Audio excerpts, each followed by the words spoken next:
आज त्रिपुरा में बीजेपी के 9 और आईपीएफटी के 2 और अराकीन असेंबली समेत कुल 11 अराकीन असेंबली वजीर के तौर पर हलफ लेंगे।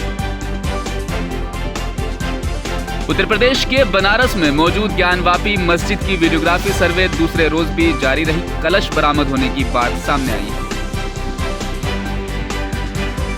गुजरात में रवा बरस गर्मी ने गुज़श्ता कई सालों के रिकॉर्ड तोड़ दिए हैं। गर्मी की वजह से लोगों की तबीयत खराब हो रही है। भारत पाक सरहद पर बामियाल सेक्टर के साथ जीतपुर पोस्ट पर बीएसएफ के एहलकारों ने एक पाकिस्तानी को गिरफ्तार किया है। मुलजिम पाकिस्तान की सरहद अबूर करके भारत की सरहद में दाखिल हो रहा था। अमृतसर के गुरु नानक देव अस्पताल में आतिशज़दगी का वाकया पेश आया है। यह आतिशज़दगी अस्पताल की ओपीडी के पीछे हुई है। वज़ीर आला अशोक गहलोत ने बीजेपी और आरएसएस पर नुक्ताचीनी करते हुए कहा कि बीजेपी का एजेंडा हिंदुत्व का है और इसी वजह से वो फसादात करवा रहे हैं।